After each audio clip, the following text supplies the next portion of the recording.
नमस्कार दोस्तों, मैं डॉक्टर शंकर गुप्ता।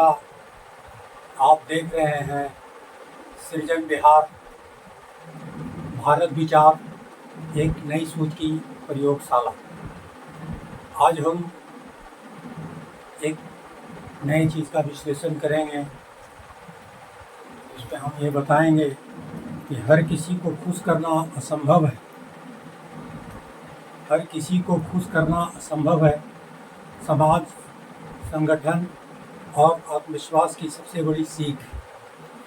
नमस्कार साथियों, आज मैं जिस विषय पर बात करने जा रहा हूँ वह केवल एक प्रेरक विचार नहीं, बल्कि जीवन का ऐसा सत्य है जिसे जितनी जल्दी स्वीकार कर लिया जाए उतना ही जीवन सरल, शांत और सार्थक बन जाता है।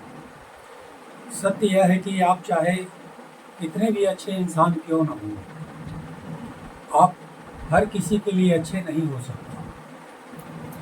यदि आप ईमानदारी से काम करेंगे तो कुछ लोग आपकी प्रशंसा करेंगे, लेकिन कुछ लोग आपकी आलोचना भी करेंगे। यदि आप चुप रहेंगे तब भी लोग कुछ कहेंगे, यदि आप बोलेंगे तब भी लोग कुछ कहेंगे। यदि आप समाज के लिए काम करेंगे तब भी कुछ लोग आपके उद्देश्य पर सवाल उठाएंगे। यदि संसार का स्वभाव है, यही संसार का स्वभाव है। समस्या आलोचना में नहीं है। समस्या तब शुरू होती है जब हम अपना पूरा जीवन दूसरों को संतुष्ट करने में लगा देते हैं। धीरे धीरे हम अपने निर्णय भी दूसरों की राय के अनुसार ही लेने लगते हैं। फिर हमारा आत्मविश्वास कमज़ोर होने लगता है और हमारे जीवन का नियंत्रण हमारे हाथ से निकलकर दूसरों के हाथों में चला जाता है। याद रखिए, जिस दिन आपने अपनी खुशी की चाबी दूसरों को सौंप दी, उसी दिन आपने अपनी स्वतंत्रता खो दी। इसका अर्थ यह नहीं कि हम अहंकारी बन जाए या किसी की उचित सलाह को अनदेखा कर दें। रचनात्मक आलोचना हमेशा स्वीकार करनी चाहिए, क्योंकि वही हमें बेहतर बनाती है। लेकिन दुर्भावना से की गई आलोचना को अपने मन पर बोझ नहीं बनने देना चाहिए। साथियों, समाज और संगठन का इतिहास बताता है कि हर बड़े परिवर्तन के पीछे कुछ ऐसे लोग रहे जिन्होंने आलोचना की परवाह किए बिना अपना कार्य जारी रखा। यदि वे केवल लोगों की बातों में उलझे रहते तो शायद इतिहास कभी नहीं बदलता। आज हमारे समाज की एक बड़ी चुनौती यह है कि हम संगठन को मजबूत करने से अधिक स्वयं को बड़ा साबित करने में लगे रहते हैं। जब व्यक्तिगत अहंकार सामूहिक उद्देश्य पर भारी पड़ जाता है, तब संगठन कमजोर होने लगता है। किसी भी समाज में वास्तविक शक्ति उसके धन में नहीं, बल्कि उसकी एकता, शिक्षा, अनुशासन और आपसी विश्वास में होती है।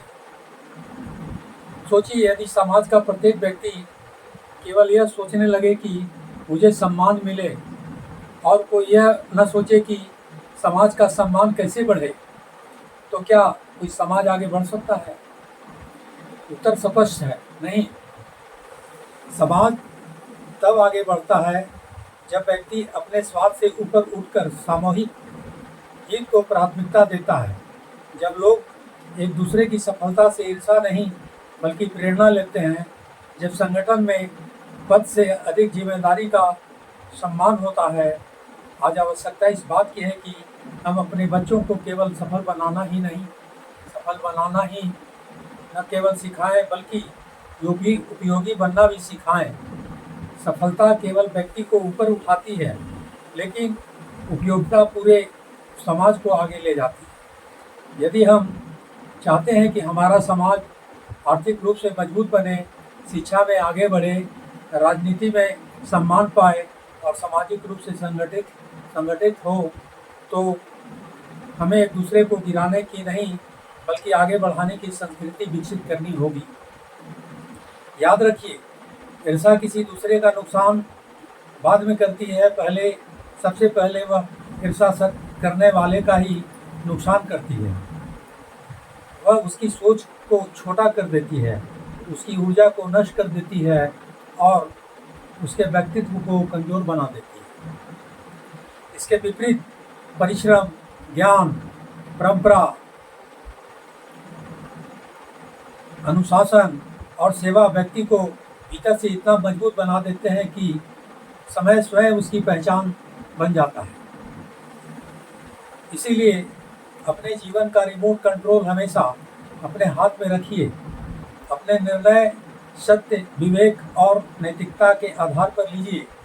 यदि निर्णय सही न निकले तब भी उससे सीख मिलेगी, लेकिन यदि निर्णय केवल दूसरों को खुश करने के लिए लिया गया तो उसका पछतावा जीवन भर रह सकता है।